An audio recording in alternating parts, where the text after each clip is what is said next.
Strategy. I love strategy games. They really appeal to my inner megalomaniac and are definitely one of my favourite kinds of game. I can't deny it, there's little I love more than spending entire weekends of my life accruing spectacular wealth, building humongous armies, and wielding them in a terrifying dictatorial fashion before all who dare oppose me. And hey, if you like strategy games too, then you owe it to yourself to pick up a copy of Empire Total War. It's definitely one of the best, most involving and most refined games in this genre, and it's truly immense in scale. So immense, in fact, that at first it can be overwhelming, and what you're meant to do and how you're supposed to get on top of things really isn't very clear. Which is where this Getting Started tutorial comes in. I'm going to give you a few tips and guidelines that will help you get to grips with some of the basic aspects of the game, and with any luck you'll be conquering away in no time. So before we begin proper, a little pre-tutorial tip. By default, the grand campaign will be set to a short campaign. My advice when you're starting out is to choose the long campaign. The reason for that is the short campaign lasts for 50 years and you really need to have your tactics planned out so you hit certain milestones at key points and there isn't really much room for error. The long campaign has you conquering more regions to meet its victory conditions, but crucially, it gives you an extra 50 years to do it. What this means is that you get a lot more time to plan out what you're going to do, and a lot more time to build up your strength before carrying out your plans, and more times to make a few mistakes without having to start again. Tip number 1 is get to know your nation by using lists. The first thing you should do when you get dropped into a grand campaign is to get to know your nation. Make sure you listen to the helpful tutorial lady who will take you on a brief tour of your borders and give you some hints about what you should be thinking about tactically in the early stages of the campaign. Then you should familiarise yourself with your armies, your navy, your agents and your regions.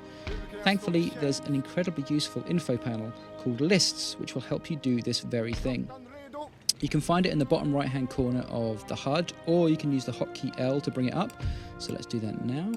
Here we are, the list panel, and it certainly does what it says in the tin. It lists all your armies, your navies, all your regions, with some really useful information about your region's health, and finally all your agents. So this is probably the most useful tip I can give you. At the beginning of every turn, go straight for the list panel, and make sure that you check the status of everything. Make sure that all of your units are working towards your overall plan, whatever that may be, and that nothing is left idle, because it can be very easy to lose track of what all your units are up to. Make sure that all your armies and navies are correctly positioned, and that all of your agents are doing the job they're supposed to be. And finally, you need to make sure that your regions are all in tip-top health, which brings me neatly onto tip number 2. Okay, tip number 2 is tend to your population. The population of all your regions should always be increasing, and if it's not, then something is wrong and you need to fix it ASAP. Now, why is an increasing population so important? Well, there are 2 main reasons. Firstly, the higher the population, the more people there are to extract tax from, which makes you richer. A good thing, I think we can all agree. Secondly, the more your population increases, the more villages will get turned into towns. So if you have a look here, you can see a village. It looks like a collection of small huts and it's currently useless to you. Its only use really is that it has the potential to one day turn into a town. Now a town looks like this, and you can build things in a town that will be of benefit. Basically, the more towns you have, the better. So let's turn to the ever useful list panel to check out how my population is faring. It's not so good. As you can see, 3 of my regions have decreasing population at this point, indicated by these downward arrows. So I need to get right on that and sort things out. How do I do that, you ask? What sorts of things can affect population? Well, there are a few. Firstly, your farms. You need to upgrade all your farms as much as possible, as early as possible, and research the early farm-related technologies. This will give you an excellent boost in population. Secondly, fisheries. When a village that is by a coast, like this one here, gets upgraded by a population increase, it becomes a port. And you can convert ports into fisheries, which will give you a nice boost to your population also. Of course, ports can be used for other things as well, such as building warships or acting as a trade route. So think carefully about what you want to do with your ports before taking the plunge either way. Thirdly, tax rates. Tax rates affect population. So if a region is doing particularly badly, you can either reduce your overall tax rate by going to the government panel and lowering the rates, or you can exempt a particular region from paying any tax at all, which will usually temporarily fix any population problems a region is having. So there you have it, tend to your population. It doesn't have the same immediate impact of, say, building loads of troops and annihilating your nearest neighbour, but it's definitely the best platform you can build for yourself at the start of the game. Tip 3, making lots of money.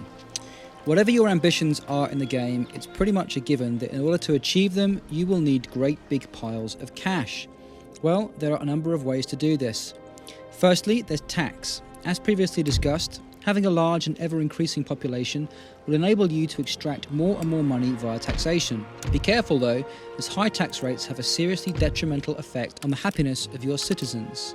You can exempt a region from paying any tax at any time by opening up that region's information panel and clicking here. This will usually have such a positive effect on your citizens that any problems you are having with them will magically disappear. Secondly, there's trade. Now, explaining all of the intricate nuances of Empire Total War's trade system would take some time, but the basics are as follows. Some, though not all of your regions, produce goods. You can see here that Sweden produces furs.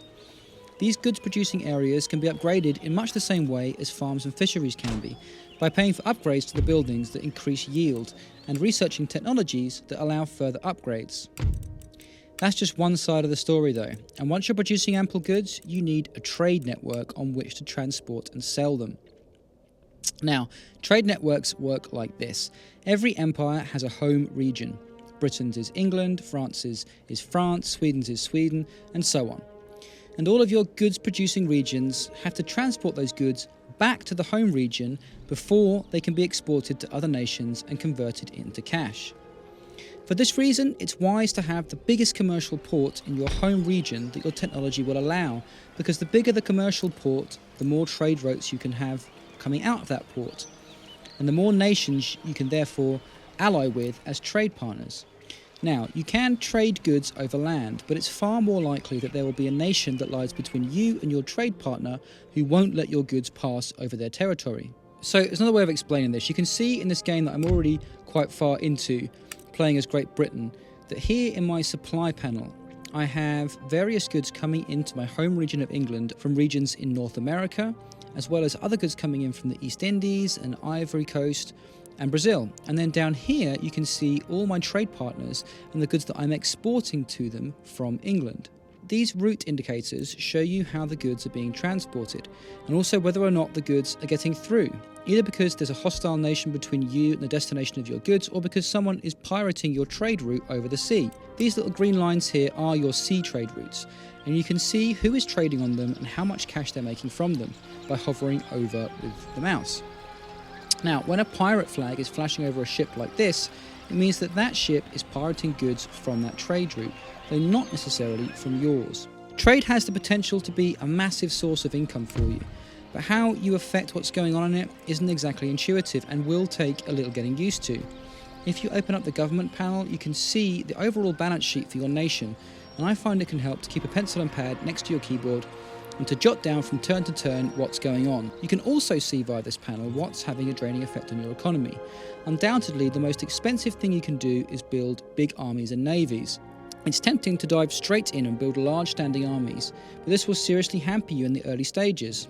Often the armies you start with only require minimal reinforcements to allow you to fend off any would-be early invaders, and it's a much better idea to build your population and trade network up before planning any big military campaigns. When you decide you're ready to attack though, this is what you should do. Tip 4 is all about readying for war. First and foremost, you need an economy that can support your military ambitions, so make sure that you've carried out tips 2 and 3, because if you don't, it won't matter that you've built a big army with your starting cash and crushed your nearest neighbour. You're going to have insurmountable problems before very long. Once you have a steadily increasing economy, however, it's time to make some plans. It's important to know what you want to achieve with each military campaign. Then you can build your forces accordingly, go out and achieve them, and then take stock.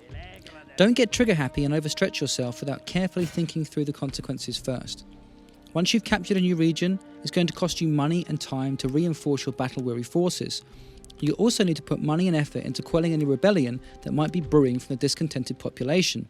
as well as thinking about any attempts your enemy might make to recapture the region. On top of all of this, the region you've just captured will at first be a burden on your economy, and you will need to invest in it in order to get it to a stage where it's profitable. So, the mantra should be, know what you want to achieve, build your army accordingly, go out and achieve it, then take stock and reinforce. Being recklessly gung-ho will get you in a lot of trouble. So, that's it. Hopefully, you're now a bit better equipped to be manning the helm. The best of luck to you and your empire.